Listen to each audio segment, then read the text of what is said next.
हमारे जवान जो है शहीद हुए हैं और इस घटना को लेकर दुख हुआ है। तो चलिए मेहमानों का जल्दी से रुक कर लेते हैं, उपाध्याय सर का रुक कर लेते हैं। उपाध्याय सर, जैसा कि हम सड़क को यहाँ पर जिक्र कर रहे हैं, डिप्टी सीएम विजय शर्मा ने भी इसका जिक्र किया कि रोड चूंकि कंक्रीट की थी तो ऐसा कैसे हो गया, ये जांच का विषय है। ये मैं आपसे भी समझना चाहूंगी कि अगर कच्ची सड़क है या पक्की सड़क है तो इसमें अंतर क्या होता है? आईडी ब्लास्ट जो प्लांट किया जाता है नक्सलियों की तरफ से, तो किसमें उन्हें आसानी होती है? देखिए, अभी अपने बीएसएफ के हमारे अधिकारी आदरणीय मिश्रा साहब ने जो बताया कि जो कच्ची रोड होती है उसमें तुरंत आप आईडी को उसमें लगा सकते हैं, तुरंत के तुरंत। जैसे अगर उनको इनपुट मिल जाता है कि ये फोर्स यहाँ से जाने वाला है तो बहुत आसान होता कि कच्ची सड़क में जाके आप तुरंत ब्लास्ट को लगा दें। लेकिन पक्की सड़क में यदि ब्लास्ट लग रहा है, इसमें एक बात और सामने आई कि जैसा शायद डिप्टी सीएम साहब बता रहे थे कि जहां ज्वाइंट हुआ है, मतलब जो कच्ची रोड पक्की रोड का जो ज्वाइंट हुआ, शायद वहां पर ब्लास्ट हुआ, ऐसा उनका कहने का तात्पर्य था। तो मुझे लगता है कि जो कच्ची रोड पक्की रोड जहां ज्वाइंट हुई है उसी बीच में उन लोगों को जगह मिल गई है नक्सलियों को, और उन्होंने उसका तुरंत उपयोग करके ये घटना को कारित किया है। तो ये पक्की रोड का ये रहता है कि पक्की रोड में जो पक्की रोड बन चुकी है उनमें ब्लास्ट करना इतना आसान नहीं होता। लेकिन चूंकि नक्सलियों को ये पहले से मालूम रहा होगा कि हमारे यहाँ पुराने जो है ब्लास्ट लगे हुए हैं और हम उनका उपयोग कर सकते हैं, और उसी का उन्होंने जो अंजाम दिया वो उसी का एक कारण है। तो ये निश्चित रूप से ये है कि उनको एक इनपुट मिला है। मेरा ये कहना है कि ये सब देखिए, हम घटना होने के बाद केवल यहाँ से वहां से यहाँ मीडिया से और अन्य माध्यम से ये क्यों चिल्लाते रहे ऐसा हो गया वैसा हो गया, लेकिन हुआ क्यों ये फिर हम जांच करेंगे। और जांच करने के बाद हमको ये हम करीब 25 साल से ये देख रहे हैं कि हम जांच ही कर रहे हैं कि हमारे साथ घटना क्यों होती है। जब हमें मालूम है 25 साल से कि हमको इन इलाकों में फूक फूक के कदम रखना है, हमको एहतियात बरतना है, तो हमसे लापरवाही क्यों हो रही है? तो लापरवाही के कारण हमारे जवान जा रहे हैं। जब हमें मालूम है कि अब गाड़ियों में नहीं चलना है, गाड़ियों में नहीं बैठना है, और ऐसे परिस्थितियों में जब हम किसी ऑपरेशन के लिए गए हैं तो निश्चित रूप से आने जाने के लिए हमको सतर्क भी रहना है, सजग भी रहना है, और बहुत मतलब दूरदर्शी रहना है। तो हम लोग दूरदर्शी नहीं हो पा रहे, हम नक्सली से एक दिन आगे नहीं सोच पा रहे। हम नक्सली से हम हमेशा एक दिन पीछे सोचते हैं। जब घटना हो जाती है उसके बाद हम सोचते हैं। हम घटना होने के दिन पहले क्यों नहीं सोचते? हम घटना जब हम कोई ऑपरेशन लॉन्च कर रहे हैं तो ऑपरेशन लॉन्च करने के पहले हम लोगों को ये सब बातों को ध्यान रखना चाहिए कि हमसे क्या कौन सी चीज कहाँ घटित हो सकती है और इस घटना का क्या दुष्परिणाम हमारे सामने आएगा। तो हमको अगर पहले से अगर प्रिवेंट होके चलेंगे तो ये घटनाएं सामने नहीं आएंगी। ये हम लोग 20 साल से यही देखते आ रहे हैं, यहाँ ब्लास्ट हो गया, वहां ब्लास्ट हो गया, ऐसा 50 ब्लास्ट हो चुके हैं। और 50 ब्लास्ट में रोज यही बात आती है, 4 दिन ये कहानी चलती है कि ऐसा हुआ वैसा हुआ, गलतियां ढूंढे, गलतियां तो ढूंढ के अब जान चुके हैं कि नक्सली क्षेत्रों में जहाँ अवैध उनके दुर्ग है, दुर्गम जंगल है, वहां निश्चित रूप से आईडी लगी ही होगी। ये तो मतलब सोचने वाली बात ही नहीं कि नहीं हो, ये तो मान के चलने चाहिए लगी हुई है। तो हमको लगी हुई तब हमको क्या करना है ये देखना है। तो यही बात नहीं हो पा रही है। ये मेरा बड़ा दुख का कारण, मुझे मतलब आज दुख इस बात का हो रहा है कि हमारे 8 जवान, हम इतना अच्छा हमारा अभियान चल रहा है छत्तीसगढ़ में। पिछले साल 2024 में इतना बढ़िया अभियान चला, और ये नया वर्ष आते हुए ये जो अभियान जो हमारा एक थोड़ा सा डिमोलाइज करके चला गया फोर्स को। तो अब फोर्स को या फोर्स के जो लीडर्स हैं वहां पर ये जो काम कर रहे हैं इनको बहुत फूक के कदम करना है, क्योंकि अब नक्सली बौखलाए हुए हैं और बौखलाहट में इस तरह की ही घटना करेंगे। वो ऐसा नहीं है कि आज रोड पे लगाए, वो पेड़ पे भी बम लगाते हैं, वो पेड़ के माध्यम से भी बम लगाते हैं। या हम ऐसा मान कर नहीं चाहिए कि रोड के माध्यम से ही हमको खतरा है, हमको उनसे कई जगह से खतरा होता है। तो इसलिए हमको अपने आप को थोड़ा सतर्क, सजग है ना, और समझदार बनना पड़ेगा, और थोड़ा दूरदर्शी बनना पड़ेगा। हमको नक्सलियों से एक दिन आगे सोचना पड़ेगा। हम नक्सली से एक दिन पीछे सोचेंगे तो हम इसी तरह के दुष्परिणाम हमारे सामने आएंगे।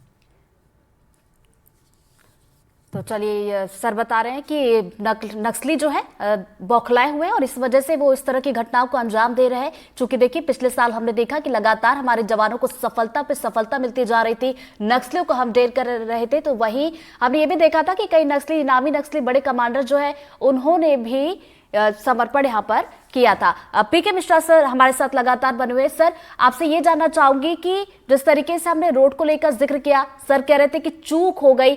आखिर चूक कहाँ हो गई? जब हमें पता है कि नक्सली इस तरह की घटना को अंजाम देते हैं कि अगर आप एक ही गाड़ी का इस्तेमाल करते हैं, अगर आप एक ही रूट को फॉलो करते हैं, तो आखिर ये गलती जब हमें पता है कि ऐसा करने पर ऐसा होता है, तो फिर ये गलती क्यों हुई? देखिए, मैं एडिशनल एसपी साहब को सुन रहा था और बहुत अच्छी तरह वो उसको समझाए क्योंकि उस एरिया में वो कार्यरत थे, उनको टेरेन को अच्छी तरह पता है। मैं उनके साथ बिल्कुल सहमत हूं। क्लियरली मैं बताता हूं, उन्होंने जो बताया।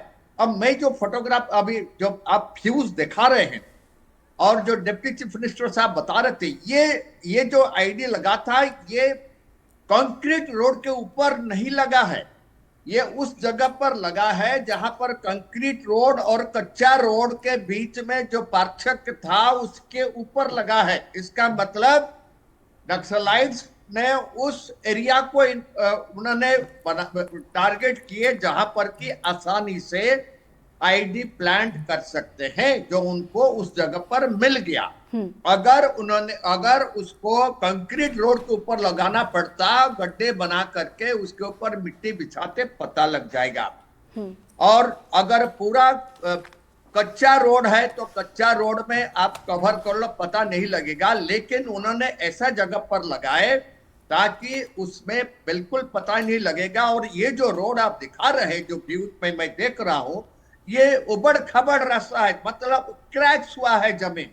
तो उसमें आईडी लगा करके वो क्रैक्स हुआ, पत्थर पड़ा हुआ है, छोटे छोटे कंकड़ पड़ा हुआ है, बहुत आसान है। और उसको कैमोफ्लेज करना, कंसील करना इतना बड़ी बात नहीं है। नंबर 2, जब ऑपरेशन आप करने के लिए गए, ऑपरेशन में सक्सेस हासिल किए, तब इतना सोचना नहीं चाहिए कि आप घर में जो मर्जी पहुंच जाइए।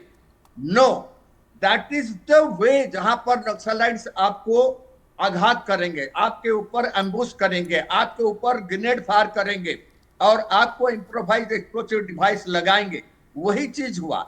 जब ये ऑपरेशन करके रिटर्न कर रहे थे, काफी आश्वस्त हो गए थे, अब तो हम जा रहे हैं कैंप को।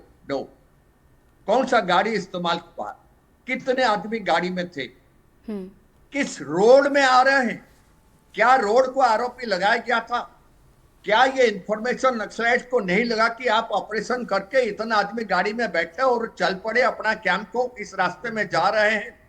आजकल कम्युनिकेशन जो है, वर्ल्ड में कहीं भी कम्युनिकेशन आपको 1 सेकंड में चला जाता है, ये तो बहुत छोटी बात है। तो कम्युनिकेशन, उनका इंटेलिजेंस और कम्युनिकेशन काम कर लिया। नंबर 2, रोड जो है उनके फेवर में गया। नंबर 3, जो पिकअप में बैठाए वो उनके फेवर में गया। नंबर सर 4, हम जैसा कि आप कह रहे हैं कि ये गलतियां हुई, ठीक है, लेकिन इससे ये भी तो समझा जाए ना कि एक पिछले साल हमने जो देखा है जिस तरीके से कि हमारे जवानों को जो सफलता मिली थी, हमने कई नक्सलियों को ढेर किया था, इतने नामी नक्सली मारे गए, ऐसे में कभी ना कभी इस तरह की अप्रिय घटना होने की आशंका तो रहेगी ही। बिल्कुल, मैं पहले ही बताया था। देखिए, ऑपरेशनल कैजुअलिटी हम ले सकते हैं, ऑपरेशनल कैजुअलिटी लेने में कोई प्रॉब्लम नहीं। अगर ऑपरेशन सक्सेसफुल हुआ, बेशक ऑपरेशन में 2 मिलिटेंट या 2 नक्सलाइट्स मारे गए, हमारा ऑपरेशन कैजुअलिटी 15 भी हो जाए, कोई प्रॉब्लम नहीं है। लेकिन सक्सेसफुल ऑपरेशन के बाद जब आप रिटर्न आते हैं और आपके ऊपर घात लग जाए और आपको एम्बुश कर लेते हैं, ये अवश्यंभावी है। 2024 का इतनी सक्सेसफुल ऑपरेशन, इतने सरेंडर नक्सलाइट्स ने छत्तीसगढ़ में किए हैं, ये क्रेडिट जो है मैं छत्तीसगढ़ पुलिस को और छत्तीसगढ़ सिक्योरिटी फोर्सेस को देता हूं, उनको सैल्यूट करता हूं जिस तरीके से उन्होंने काम किए हैं। लेकिन ये जो चीज हुआ, ये डेफिनेटली चूक है और हमको इस चूक सर तैयारी के साथ तो गए थे जवान, लेकिन यहाँ पर थोड़ा सा ध्यान नहीं रखा गया, शायद इसलिए ये पूरा घटनाक्रम हो गया। लेकिन जवानों के मनोबल की बात की जाए तो जाहिर सी बात है कि उनका हौसला हमने देखा है कि किस तरीके से जो घटनाएं हुई उसके बाद भी लगातार जो है हमारे जवान डटे रहे, और पिछले साल हमें इतनी सफलताएं भी मिली। तो देखिए, तैयारी के साथ तो गए थे हमारे जवान, लेकिन ये कह सकते हैं कि सुरक्षा का जो ध्यान होता है उसमें थोड़ी सी यहाँ पर कमी रह गई।